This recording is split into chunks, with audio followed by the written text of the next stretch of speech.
all know we have to multitask. This is a time of multitasking where we deal with all of our identities. Remember when Audre Lorde said that she wondered how she survived all of her identity, you know, her struggle to move into all of her identities? We must deal with all of our identities. And it's really important that we know how to multitask. But what is important, and then you're going to throw me out, but I have to say this, we're woefully ignorant today. It doesn't matter whether we have a college education. It doesn't matter whether we go to college or not. On many issues, we're woefully ignorant. We have not done the work to understand the landscape that has been created in the last 40 years and the implications of the culture wars that destroyed black schools and at the expense of saving white schools. We don't begin to understand what's going on and why our children are where they are when 85% of the teachers in public schools are white, when 96% of the students are black. You know, that question that you were struggling to ask is when you said that there's so much going on that we have to do more. That's an easy question. It's an easy question to talk about diversity. It's easy to talk about multi-ethnic. We haven't done our job yet. Our job is the hardest job. The easiest job is a kind of integration philosophy.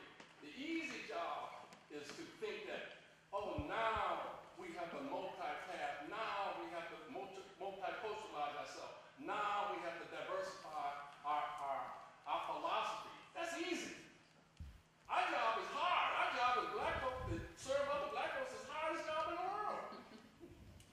To want to serve other black people is the hardest job in the world. And what I would also say, and I agree with you, and I think we should take the word diversity out of our lips, because diversity assumes that somebody has the center of the table and that they own it and they're going to bring a few people in to diversify it. We're not talking about diversification. We're talking about participatory democracy. We're talking about democratizing the American landscape. We're talking about a radical vision.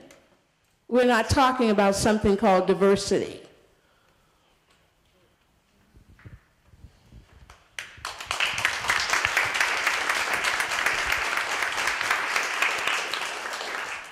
I'd like to thank Professor Harold and Ms. Sales for a rousing session. Thank you so much for your insights, for teaching us, for historicizing not only Ella Baker, but African American resistance in the South.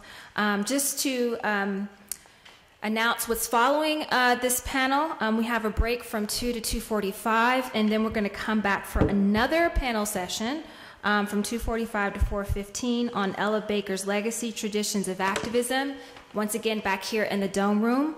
Following that, we'll also have the delivery of the Ella Baker Justice Award.